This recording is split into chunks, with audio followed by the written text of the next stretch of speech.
Hey everybody, thanks for tuning in. Today we are going to make Saja Boys Light Stick. So I've seen a bunch of these online.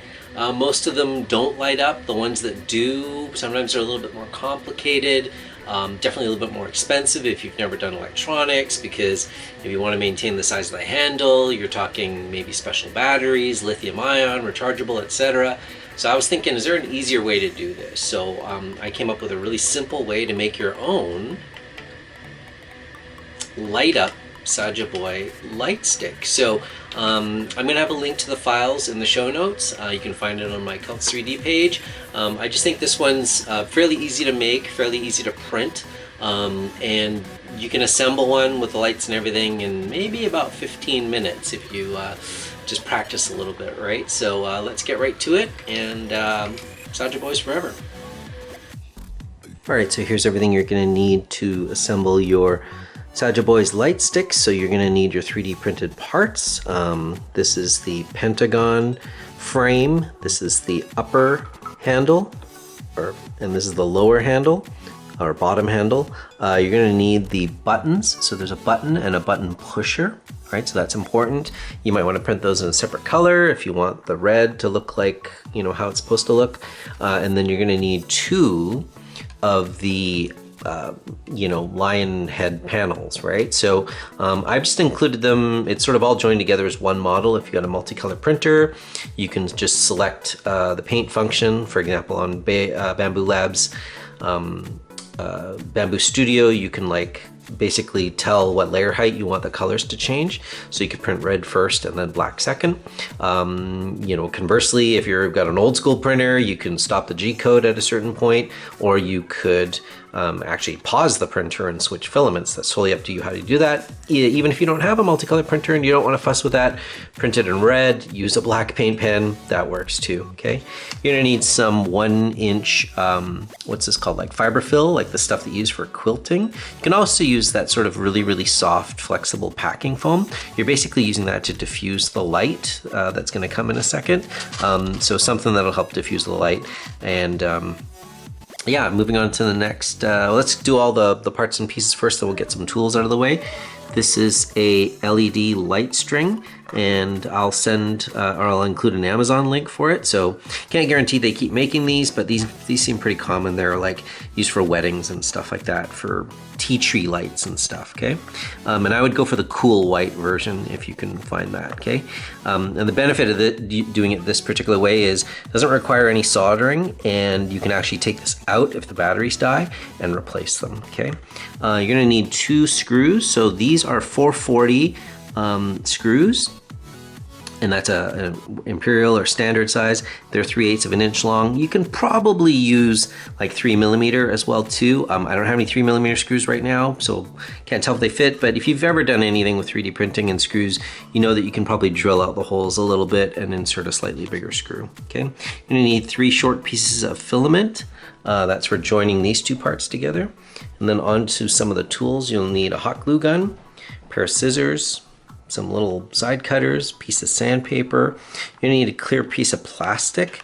This is just from like some sort of product container. We're gonna cut that out later. You're gonna trace that shape onto this. This is for the inside where the fiberfill will be attached. You're gonna need some CA glue, a white paint pen if you want to add white lettering for the handle. Now you could do that as a multicolor thing, but that's probably gonna take a really long time to print because this prints vertically, okay? So if you wanna go that way, again, if you got like Bamboo Studio or a multicolor printer, you wanna like paint in those letters, totally up to you how you wanna approach that. I just find this way does it much faster and easier. An X-Acto blade of some sort and a screwdriver for screwing in those screws. So that's basically, oh, and a piece of sandpaper, right? And that's everything you need. That's, you can get like 220 grit or something like that, but that's just about everything that you need to assemble this. Okay, first thing you're gonna wanna do is, of course, make sure all of your prints are nice and clean. You've removed any support material. So this pentagon frame prints flat on the bed like this, but you're gonna need supports on this side to be able to print this sort of inset part here on the edge, right? You do not technically need any supports for the handle top. If your printer is fairly dialed in, you don't need any supports for that. The handle, on the other hand, the bottom or lower handle, you could, again, depends on how dialed in your printer is. I've got a couple of Bamboo Labs printers and I've not needed supports for this at all, even though there's some openings and cavities in there. There's enough leeway in there to account for it, right? But if you want to print it with supports so you get a cleaner print, you go right ahead. I will say that you may need to clean out the inside of this round buttonhole. Hard to see it there. Just sticking like a screwdriver or a pair of tweezers or something in there to clear out that hole if you have filament stuck in there. That part's really important because you're going to be inserting these parts inside. Okay, so the first thing you're going to do after everything's kind of, you know, sanded and clean and all that is you're going to take this piece, which I call the button pusher. Okay, and it's going to go this end, this pointy end is going to go into that hole there from the inside of this rectangular hole. Okay, what's going to happen is you're going to put that piece in, and then you're going to put a drop of CA glue in this. That's called the button top, and it just glues on, it snaps on over this. Okay, so that's so that you have a red button that you can push, and then it's not going to fall out because you see it's got a bit of a beveled end there. That is going to push on the LED control box for this little switch here. Okay, so I've designed it so that that slides right in through all the pieces, and then you can push the button and then the red button doesn't fall out. All right, so you can see the button is installed in there now. What I did next was I sanded the mating surfaces of the top handle and the bottom handle, and then I also glued in some short pieces of filament. All right, and that's just to provide registration because this is only going to fit on one way. You want the rectangle holes to match up. So there's only 3 pieces, it's only going to fit one way. So now you can put some CA glue on there, join it together. Try not to get too much CA glue near the opening because you don't want that to interfere with sliding the light string LED control box into this opening. All right, now that you have the handle top glued down to the bottom, you can insert the LED light string control box. Obviously it goes down this way into the cavity. You want to make sure that you pull up on this switch so it doesn't block the box when it slides down. Okay, you can push it all the way down and you can test it, right? If you push on this button, the LED string should light up, right? Perfect.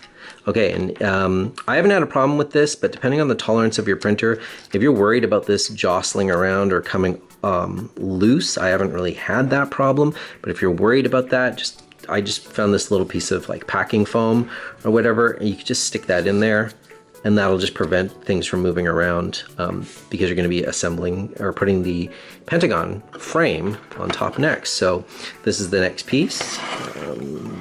And it can go on either way, it doesn't really matter. You're just going to pass the LED string through there and you're going to attach it like so, and then you're going to use your 440 screws and you're just going to insert them in there, and they basically screw in to these holes here. Again, these are 440 screws or bolts, and they're about 3/8 of an inch long. You can probably use metric, like a M2 or 3 or something. I don't have any here on me right this second, but I'm sure you can make it work. But anyways, put that on there, put screws on both sides, and then the handle is mostly complete. Here we are, we're just putting in the last bolt here, and the point of this is so that you can assemble the light stick handle and make it removable, right? So if you wanted to change the batteries, you can still take out that little piece of foam that I jammed in there, you can slide the whole thing out, okay? And then this just keeps it nice and sturdy. Because you're gonna be gluing on these covers later, you're not going to be able to access the light stick from these openings, right? So by having this come off, you can still access the battery. You can pull that little battery box out. Okay, so the next step is to trim out this fiberfill quilting material or squishy foam. Basically just trace use the pentagon line head as a bit of a tracing template. You can be slightly, you don't have to be super accurate, you can be like slightly out from this because this will all squish down. But the whole point of this is you're gonna be kind of creating a little bit of a sandwich, right? Like this one is gonna be glued on the bottom, right, like that. Then you're gonna put one piece of fiberfill. Later we're gonna be cutting out a piece of plastic. We're gonna be gluing the LEDs to that, then the other piece of fiberfill, then gluing this piece to close it. So this will be all enclosed when all is said and done. But for now, just trim these out so they're the right shape, and then we'll start putting the sandwich together. Okay, one of the things you're gonna need to do is cut out this clear piece of plastic using this as a template. Okay, so this could be any clear piece of plastic. You definitely want clear and not white.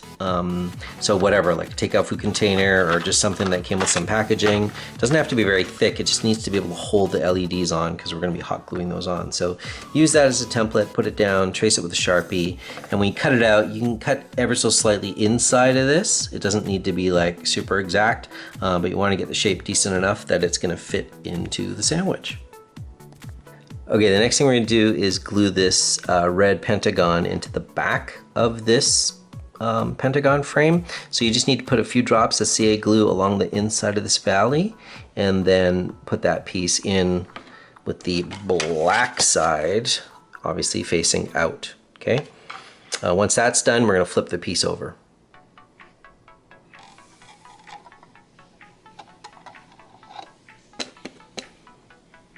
All right, so the next thing you're gonna do is unwind the LED string lights.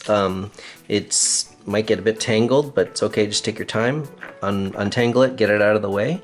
And the first step you're gonna do is take one piece of your fiber fill, which I'm trying to do with one hand here, try to get the orientation right and basically lay it in like a sandwich, right? So you're gonna have one piece that goes in like that, and then you're gonna have the piece of plastic that you cut out, the clear piece of plastic. Trying to make sure there's not stuff stuck to it, okay? So it's gonna go in like so, all right?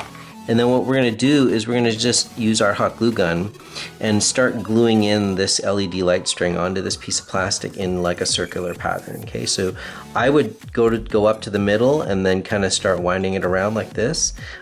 This is, I think, one of the shortest ones I have, which is like about 5 or 7 feet. You might not use that much, it's okay. You can just snip the end afterwards and then apply a bit of hot glue just to seal off the wires. Yeah, go to the center, start spiraling it outwards, and then maybe for the last portion, try to get it up and around the inside edge, like here, okay? And you want to leave a little bit of slack on this, like you don't make this like super tight. Have a little bit of wiggle room there, and then bring it up to center, just so that, you know, when you yank on it, you're not going to pop the wires out or something like that, right? But yeah. Hard for me to film that and do this with 2 hands, so I'm gonna do that and then I'll show you what it looks like. Okay, so I've got all the LEDs hot glued in. I'm not sure if you can tell, but you know, it's not so important that you're making a big, nice, clean circle or anything. What I tried to do was make sure that if there was an area that didn't have an LED, I sort of tried to make sure to move the wires and place an LED specifically, trying to get them somewhat evenly dispersed, and then try to get an LED at least in each corner. That'll help brighten things up a little bit, right? So of course you can test it, so cover your eyes. You know, it's decently bright, and remember too that the cotton batting polyfill stuff will diffuse it, right? So now that you got that piece in there, you can put in your other piece, or the second piece of fiberfill, and that'll just go in like so. Tuck that in. So the whole point of the fiberfill is that it helps diffuse some of the light, right? Because these LEDs aren't super strong, they're just sort of decorative ones, okay? So now you've got your last red line piece. You can just take a bit of CA glue, run it along that valley, glue that piece in, and then you're pretty much done. You can test it out. All right, so now that that's assembled, it's more or less done. This is kind of one thing that I like to do that's nice and makes it look cool, is just put some white paint pen on the lettering here for the Saja Boys logo. So what I like to do, I've tried putting paint pen directly on PLA and it sort of bleeds and it doesn't really look so good. So what I do is I'll sand that with a bit of like 220 grit just to smooth it out first, and then do 2 coats of the white paint pen, and it looks really nice.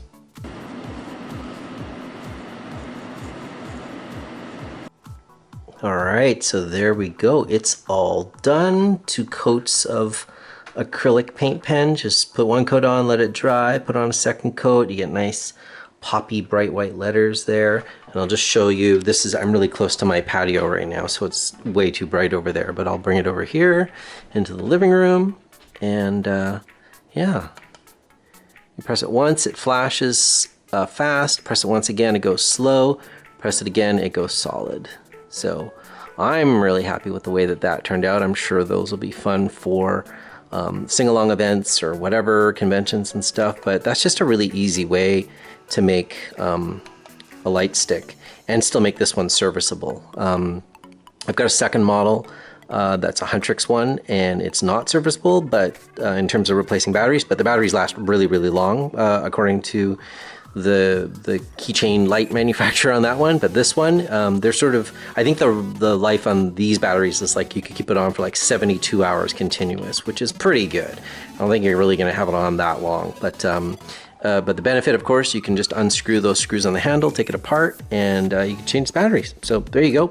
I hope you liked the tutorial, and that helps you make a kind of an affordable Kpop Demon Hunters light stick for the Saja Boys. All right. Thanks so much for tuning in, and we'll see you next time.